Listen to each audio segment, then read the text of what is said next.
Okay, మన టాపిక్లోకి వచ్చేద్దామండి. Rheumatoid ఆర్థరైటిస్కి హోమియోపతిలో ట్రీట్మెంట్. ఓకే, చూడండి, అంటే హోమియోపతిలో 2 విధాలుగా మనం ఇస్తామండి. ఫర్ ఎగ్జాంపుల్, నేను ఇంతకుముందు చెప్పినట్టుగా చాలా పెయిన్ ఉందండి, అడుగు తీసి వేయలేని పరిస్థితిగా ఉంది అని అనుకునే వాళ్ళకి ఏం చేస్తామనంటే, వాళ్ళు సాధారణంగా అలా ఉండేవాళ్ళు ముందు నుంచి ఏదైనా మెడిసిన్ వాడుతూనే ఉంటారు, అలోపతి మెడిసిన్ వాడుతూ ఉంటారు. జనరల్గా అలోపతిలో మిథోట్రిక్సేట్ అలాంటి మెడిసిన్స్ చాలా ఎక్కువగా ఇస్తారు. అవి అంటే కొంచెం హార్మ్ఫుల్ అవన్నీ మెడిసిన్స్, కానీ ఈ పర్టికులర్ ప్రాబ్లమ్కి సింపుల్ మెడిసిన్ ఏంటంటే ఫస్ట్ మెడిసిన్ ఏంటి అని అంటే మిథోట్రిక్సేటే అనమాట. కాబట్టి అలాంటి వాడుతూ ఉన్నప్పుడు మనం సడన్గా మా దగ్గరకు వచ్చినప్పుడు సడన్గా వాటిని స్టాప్ చేయమని చెప్పాం ఫస్ట్. తర్వాత ఏం చేస్తామనంటే ముందు టెంపరీగా ముందు వాళ్ళకి కొంచెం రిలీఫ్ ఇచ్చేటందుగా ముందు ఈ జాయింట్లని టార్గెట్ చేసి ఇచ్చేటటువంటి మెడిసిన్స్ ఉంటాయి. ఇప్పుడు ఇంతకు ముందు దాకా నుంచి నేను అంటున్నట్టుగా ఆర్నికా అని కానీ, రస్టాక్స్ అని కానీ, కాల్చికమ్ అని కానీ, ఆ విధంగా జాయింట్ ఎండింగ్స్ పైన క్యాల్కేరేఫాస్, క్యాల్కేరేఫ్లోర్, ఇలా చాలా మెడిసిన్స్ ఉన్నాయండి. 30-40 మెడిసిన్స్ వరకు ఉంటాయి. వాటిలో మనం చూసుకొని వాటికి సెలెక్షన్గా మనం మెడిసిన్స్ ఇచ్చి ముందు కొంచెం టెంపరీగా రిలీఫ్ తీసుకొస్తాం. కొంచెం రిలీఫ్ తీసుకొచ్చిన తర్వాత ఆల్రెడీ వాడుతున్నటువంటి మిథోట్రిక్సేట్ని కొంచెం తగ్గిస్తాం అనమాట. అంటే మరి అంత ఎక్కువ కాకుండా కొంచెం తగ్గిస్తాం. చాలా చూసుకొని చేయాల్సి వస్తుంది. ఈవెన్ స్టెరాయిడ్స్ అవన్నీ వాడుతూ ఉంటారు కాబట్టి వాటిని మెల్లగా కొంచెం తగ్గిస్తాం. ఆ తర్వాత కొంచెం బాగానే ఉంది అనుకున్నప్పుడు ఏం చేస్తామంటే కాన్స్టిట్యూషన్ హోమియోపతి అంటే మొత్తం టోటల్ కేసు అంతా తీసుకొని, ఎందుకంటే మైండ్ అండ్ బాడీ అంతా చూడాలి. ఎందుకంటే దీంట్లో రుమటైడ్ ఆర్థరైటిస్లో ఒక అసలు రావడానికి రీజన్లో హెరిడిటరీ ఎన్విరాన్మెంటల్ కండిషన్స్ కాకుండా మెయిన్ రీజన్ ఒకటి ఉంటుంది, అది auto immunity development. Auto immunity develop అవడం ఎట్లా అవుతుందంటే స్ట్రెస్ నుంచి అవుతుంది. చాలా మందిలో టెన్షన్స్, స్ట్రెస్ అట్లాంటి వాటి వలన అవుతుంది అన్నమాట. కాబట్టి ఆ మైండ్ అనే వాటిని కూడా మనం కరెక్ట్గా కన్సిడర్ చేసేసి అంటే మొత్తం టోటల్ పర్సనాలిటీ కోసం అలాగే ఇస్తున్నట్టయితే ఏమవుతుంది, మెల్లగా ముందు ఆ మైండ్ సైడ్ నుంచి అది సెట్ అవుతూ వస్తుంది అనమాట. ఇలా ఇచ్చినప్పుడు ఏమవుతుందంటే మళ్ళీ ఈ రెగ్యులర్గా ఇచ్చే మెడిసిన్స్ మనం తీసేసేస్తాం. కాన్స్టిట్యూషన్ హోమియోపతి మెడిసిన్ మాత్రం ఇస్తూ ఉంటాం. అండ్ అలోపతి మాత్రం ఏదో కొంచెం వాళ్ళు వాడుతుంటారు కదా, అది తీసేయం, అది ఉంచుతాం అనమాట. అండ్ ప్రోగ్రెస్ని బట్టి మెల్లగా ఇంతకుముందు నేను చెప్పినట్టుగా స్లోగా మనం ట్యాపర్ చేసుకుంటూ వెళ్తాం అన్నట్టు ఆ మెడిసిన్స్ని. కాబట్టి ఇలా తగ్గించినట్టయితే ఆ మెడిసిన్స్ని టోటల్గా తీసేయడమే కాకుండా దానిపైన డిపెండెన్సీ రానియకుండా ఉండడమే కాకుండా వీటిని మనం కంటిన్యూ చేస్తాం. వాళ్ళు బాగా అయిపోతూ ఉంటారండి స్లోగా. కానీ సడన్గా బాగా అవుతూ అప్పుడప్పుడు అంటే దీనికి ఒక గ్యారెంటీ ఏం లేదు, అలా తగ్గిందంటే తగ్గిపోయినట్టు కాదన్నట్టు. సడన్గా ఏదో సంథింగ్ ఒక రోజు వెళ్ళేసి ఏదో చికెనో ఏదో తిన్నారు, అయిపోయింది, మళ్ళీ పెయిన్స్ మళ్ళీ వైలెంట్గా మళ్ళీ వచ్చేస్తాయి అనమాట. కాబట్టి అలాంటప్పుడు అవసరం వస్తే మళ్ళీ అలోపతి మెడిసిన్ కానీ లేదంటే హోమియోపతిలో డైరెక్ట్గా ఇవ్వాల్సిన మెడిసిన్ కానీ కూడా ఇచ్చే అవకాశం ఉంటుంది.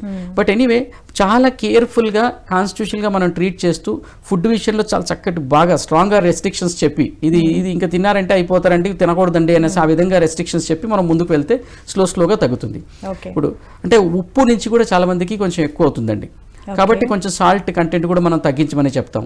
ఈ విధంగా పర్ఫెక్ట్గా అంటే ఇది ఫుడ్ రిలేటెడ్ కొంచెం ఇట్స్ నాట్ రెస్ట్రిక్షన్స్, కానీ బట్ అవి తీసేస్తేనే మంచిది అనమాట, తగ్గిస్తేనే మంచిది. బెస్ట్ గా రావాలంటే ఫుడ్ విషయంలో చాలా జాగ్రత్తలు తీసుకోవాలి. మెడిసిన్ ఎంత ఇంపార్టెంటో తప్పకుండా ఫుడ్ విషయంలో కూడా అంత ఇంపార్టెంట్. ఆ తర్వాత వస్తుంది ఏది యోగా కానీ లేకపోతే లిటిల్ ఎక్సర్సైజ్. ఇప్పుడు నేను చెప్పాను కదండి, ఎంత స్టిఫ్నెస్ ఉన్నా కానీ మనం మూమెంట్ చేసుకుంటూ ఉంటే పర్లేదు. 4 రోజులు మూమెంట్ ఆపేశారా అని అంటే మాత్రం తప్పకుండా అది స్టిఫ్ అవుతుంది, మళ్ళీ వాళ్ళకి నడవడానికి కష్టం అవుతుంది. కాబట్టి ఇది చేయాలి. ఇంకోటి ఏంటంటే ఈ స్ట్రెస్ని తగ్గించే ప్రాసెస్లో ఇంకోటి ఏంటంటే మెడిటేషన్ ఈజ్ వెరీ హెల్ప్ఫుల్ అనమాట.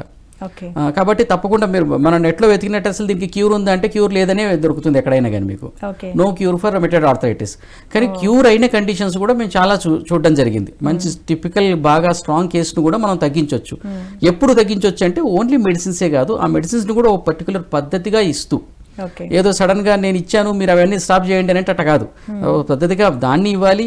ఫుడ్ రిలేటెడ్లోనూ మనం శ్రద్ధ తీసుకోవాలి, దానికి తోడుగా ఈ యోగా కానీ ఎక్సర్సైజ్ చేయాలి, మెడిటేషన్ కూడా చేయాలన్నమాట. ఇలాంటివన్నీ చేసుకుంటూ పోయిన కేసెస్లో అయితే నేను అలా చూశానండి. చాలా కేసెస్లో ఇంత పద్ధతిగా పాటించే వాళ్ళు కొంతమంది ఉంటారు, వాళ్ళకి మాత్రం పూర్తిగా 100%గా తగ్గిన వాళ్ళు ఉన్నారు.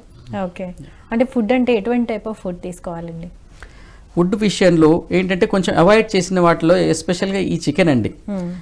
బోన్ ఏదైతే ఉంటుందో, చికెన్ బోన్ ఏదైతే ఉంటుందో అది న్యూమాటిక్ బోన్ అంటారనమాట. దాంట్లో ఎయిర్ ఉంటుంది యాక్చువల్లీ. ఈ బోన్ మన బోన్స్ యొక్క బ్రిటిల్ చేయడంలో హెల్ప్ఫుల్ చేస్తుంది అనమాట. అని అంటే మామూలుగా కాదు, ఈ రుమాటిక్ టెండెన్సీ ఉన్న వాళ్ళలో ఆల్రెడీ ఇన్ఫ్లమేషన్ అయిపోయి అక్కడ బోన్ డిస్ట్రక్ట్ అవుతూ ఉంటుంది. దానితో ఈ న్యూమాటిక్ బోన్ ఏమన్నా వాళ్ళు తింటున్నారు, చికెన్ రిలేటెడ్ థింగ్స్ ఏమన్నా తింటున్నారంటే అది ప్రాబ్లం ఎక్కువైపోతుంది అనమాట. అది ఇంకా డిస్ట్రక్షన్. కాబట్టి ముందు దాన్ని టోటల్గా అవాయిడ్ చేయాలి. తీసుకోవాల్సింది ఏంటంటే హోల్ గ్రెయిన్స్ ఎక్కువ తీసుకోవాల్సి వస్తుంది. అంటే మన మామూలు సిరియల్స్ ఏవైతే మనం మామూలుగా తినే పప్పు ధాన్యాలు కానీ అట్లాంటివన్నీ కరెక్ట్గా వాటిని తినాలి. అండ్ వీలైనంత ఎక్కువ లీఫీ వెజిటేబుల్స్ అవన్నీ ఉండాలి. నట్స్ ఎక్కువ ఉండాలన్నమాట ఫుడ్లో.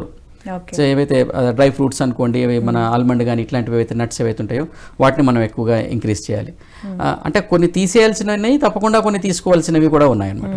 ఇంకోటి వాటర్ ఎక్కువ చేయాలండి. ఇంతకుముందు చెప్పినట్టుగా సాల్ట్ ఏమో తగ్గించాలి, వాటర్ ఇంటేక్ ఏమో కొంచెం ఎక్కువగా ఉండాలన్నమాట. ఓకే ఇలా ఇంకోటి మన అంటే దీంట్లో డైజెషన్ రిలేటెడ్ సిస్టమ్ ఎక్కడ దెబ్బతినకుండా చూసుకోవాలి. అంటే మీన్స్ మనం ఏదో డైజెషన్కి రిలేటెడ్గా పెయిన్ఫుల్ అంటే గ్యాస్ ఫామ్ అయ్యేటటువంటి థింగ్స్ అట్లాంటివి తింటే ఈ పెయిన్స్ కూడా ఇంక్రీజ్ అవుతాయి. కాబట్టి టిపికల్గా మనం పర్టికులర్ పెట్టి చూసిన కేసులలో అయితే తగ్గుతాయి. నేను ఒక ఎక్స్పీరియన్స్ చెప్తాను. అంటే మామూలుగా చూడండి, ఆర్ఏ ఫ్యాక్టర్ ఉంటుంది. మనం అసలు మన దగ్గరకు వచ్చినప్పుడు మనం ఎట్లా చూస్తామంటే కొన్ని టెస్టులు చేపిస్తాం. అందులో ఆర్ఏ ఫ్యాక్టర్ అనేది main test. RA factor positive ఉంటుంది. ఈ ఆర్ఏ ఫ్యాక్టర్ పాజిటివ్ ఉన్నప్పుడు అది 5 ఉండాలి, 5 ఉండాలి ఆర్ఏ ఫ్యాక్టర్ నార్మల్ అంటే. అది అంతకంటే ఎక్కువ ఉందంటే పాజిటివ్ ఉన్నట్టు. నేను 400 ఉన్నవి కూడా చూశాను.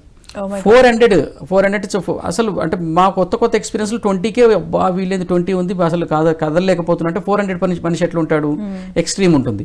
దానికి తోడు ఆ టెస్ట్లన్నీ కూడా ఇంక్రీజ్ అయి ఉంటాయి. ఈఎస్ఆర్ అని, సిఆర్పి అనేసి రకరకాల టెస్ట్లు ఉన్నాయి, అవన్నీ ఇంక్రీజ్ అయి ఉంటాయి. అలాంటి పర్సన్స్లో కూడాను నార్మల్గా మెడిసిన్ ఇచ్చినప్పుడు కొంచెం ఏదో లిటిల్ బిట్ ఆఫ్ చేంజ్. కానీ అదే మనం డైట్ని పాటిస్తూ మెడిసిన్ ఇస్తే మాత్రం అలాంటి పర్సన్ అంటే ఈ విధంగా పద్ధతిగా పాటించేవాడు ఉన్నాడు అనమాట ఆ పర్టికులర్ పర్సన్. కాబట్టి పూర్తి క్యూర్ కూడా అయ్యింది అది. ఓకే.